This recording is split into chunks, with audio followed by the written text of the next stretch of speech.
This is Hillbillies in the Bush, and I thought today we'd give you a little look around at a garden update in town here. We live in a small town here, and what we're doing is we're trying to maximize our yard space. I don't eat grass, so I'm trying to dig up all the grass to plant stuff that I can eat. And what we got here is planters.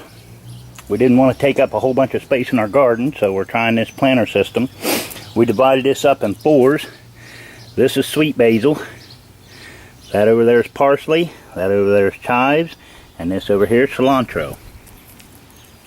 Over in this one, this whole thing is full of carrots. And what I did was, I went through and poked a hole with my finger about so the carrots could get about that big. Now, this has got potting soil and real fine bark mulch all the way down, so that hopefully the carrots have a nice loose medium that they can grow clear down to the bottom.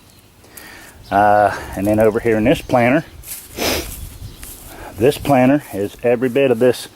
It's real fine bark mulch that we've got. This stuff's been rotting for about 3 or 4 years now. We had one of the tree trimming companies dump 6 or 8 loads of this stuff out on my dad's property, and it's been rotting down. Now this has all been screened. We got a little piece of screen, it's probably like 1/4-inch holes, and we stick it over a bucket and pour it down in and rub it and do that. And this whole thing is full of that bark, real fine bark mulch.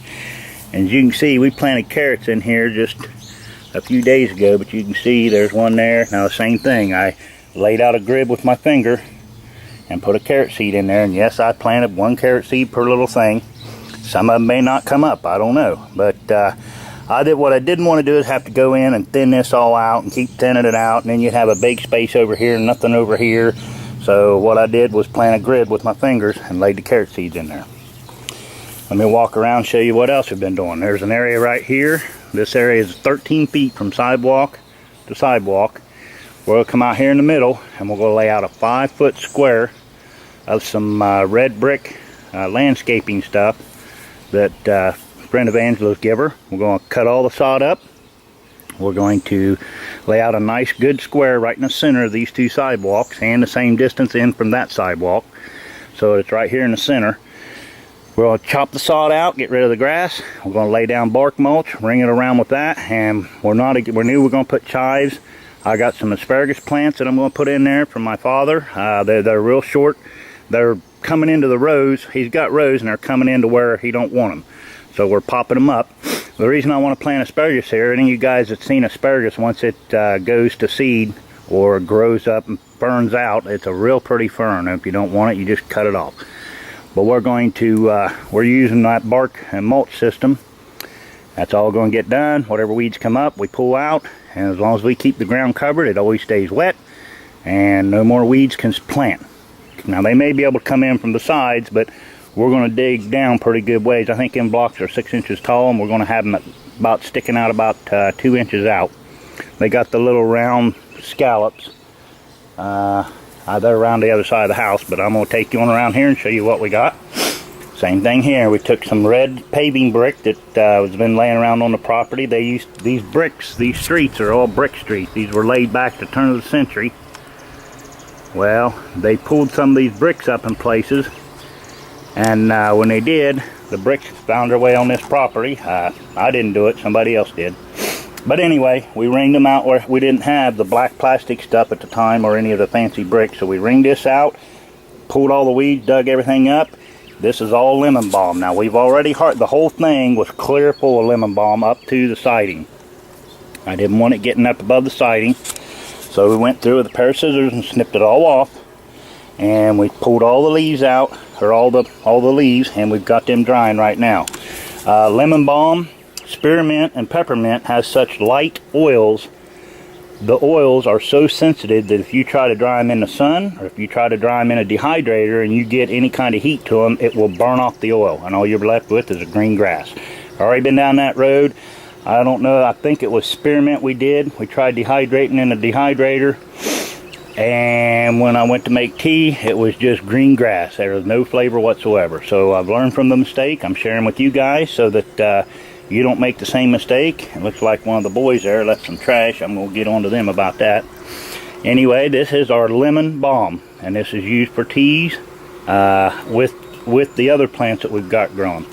let me take you around here and show you the peppermint. Now, the grass needs cut, so don't give me no crap about that. This is the peppermint. This is peppermint. This whole thing we just took and planted a big, it's a runner type system the way this stuff grows. One runner will grow, it'll pop up a plant, it'll keep going, pop up a plant, and it'll fill this whole, by next year this whole area will be completely covered in peppermint. Same thing with peppermint. Once this gets up, in fact, this has only been planted a week or so ago, and I don't want to cut any. I want to make sure it takes good root. We did the same thing. We chopped all the grass out, poured bark mulch in there, put the plants in and watered them heavy, and you can see they're standing up already. Actually, they came from right here, but I had to fill all this in to keep water out of my basement. And there's still some back against there that they will continue to grow, and they'll fill that whole area in again. And if you happen to weed eat it, it sure smells good when you weed eat. Just the other day, I think 3 days ago, Alex and I went somewhere and we took up 23 Japanese wineberry plants. These are a red raspberry plant from Japan. They, of course, they've been over here for many years probably. You don't see these very often. When you do see them, it's just a patch and that's it. But we took up 23 of these and planted them down through here, and that was 3 days ago, and they wilted, but you can see some of them's already starting to pop back up. Now, we got a little bit of rain last night, which is the bucket sitting around. We got them full of rainwater to water the garden. Same thing. I cut all the sod out, filled the whole trench in with bark mulch, and planted the raspberries in there. What these are, guys, I love red raspberries. Red raspberries have hardly no flavor. Or such a light flavor that it don't even have flavor. This is a red raspberry that has a really rich red raspberry flavor. This is what a red raspberry should taste like. But these are Japanese wineberries. You guys can look them up. They're real rich in flavor. They'll make excellent jellies and jams. Or jellies, probably not jams. But 23 of these are right here. I have plans on extending this on out and planting black raspberries because we like black raspberries. I forgot to show you, but this section right here, yard, as you can see right here, is a nice big section. It gets morning sun for a couple hours and it gets evening sun for a couple hours. What we're thinking about doing is we do have some of that black edging plastic stuff that you sit down. It's got the little round thing on top, you know, that I'll show you that, a strawberry patch around there that we done for Mom, but we're planning on digging up this whole big area right here, and probably it's going to be maybe a 10 foot by 10 foot, something like that. And what we're going to do is cut all the sod out again, plant all the bark mulch, try saying that 20 times fast, bark mulch in there, and I believe we're going to plant cucumbers here because it gets morning sun and evening sun. It's, you know, it don't get the hot day of the sun, direct sunlight. I've been told, and I don't know, or I read somewhere, that any plant that has a great big leaf does not like a whole lot of direct sunlight. Now, I could be 100% wrong in what I read, but any of you guys that know anything about cucumbers, let me know in the comments there if you know anything about it. We're planning on putting cucumbers here and then keeping the vines trained in because I don't want them getting out in the yard. So this will take up a nice big yard area that we can grow food in. We don't want those in the garden because they just go crazy and spread out and they'll take over what, you know, we don't have a whole bunch of property here, so I'm trying to maximize what we do have. There again, all that sod we took up went right here to slope away from the house to keep the water out of my basement. We've been having a lot of problems with that, basement getting flooded, and this will fix it. Moving on around here, I'll show you the garden area. Yeah, I know, everything's a mess. We cut that big pine tree down. We've got a mess everywhere. This is a pile I've been trying to burn over there, just trying to get it burned up so that we don't have any snakes on the property. This is our garden area. I should have measured it to, excuse me, let you guys know how big it is, but I'd say it's probably 40 by 40, something like that maybe. Yeah, I'd say it's probably 30 by 40 or 40 by 40, something like that. There's a bird over there already trying to find worms I've been planting. But the sun rises over here. It arcs across the sky. I don't even know if my fingers, I can't see the viewfinder, and ends up over here. So, because this is not a direct line garden, I have to plant accordingly. We made a mistake one year, put a corn out here. Everything 5 feet on the side of that corn pretty much didn't do nothing because the corn shaded out the rest of the garden. So what we're planning on doing is We start with our smallest plants up front. These are going to be radish. All the way down there to that one is spinach from there on out. Over here is California Wonder bell pepper. Down to that one is Serrano chili peppers. And into that one it is, I don't even know if I'm pointing right. It is California Wonder bell pepper out through there. Now these little sticks you see in the ground right here are rows of top crop bush green beans. We love them. We've canned with them. They still are nice and firm once you get done pressure canning them. And we still got some left over from last year, as a matter of fact, and everybody that eats them loves them. They're not as mushy as the beans you buy in a can. I've been told, and I noticed that last year when we crowd these bush beans, it doesn't seem to hurt them a bit. So that's why these rows are nice and close together. And I've done an experiment to try and see how close I could get the plants to maximize the yield without hurting the plant. This row right here is spaced every 4 inches. This row spaced every 3. This one here is about 2.5 to 3. And then I tried spacing anywhere from 2 to 3 inches on these last two. That's 6 rows. Now, the next tall plant we're going to have is broccoli. I have to get it planted today because 1, 2, 3, 4, 5. Oops, there's supposed to be a stick right here. There's 6 rows of green beans.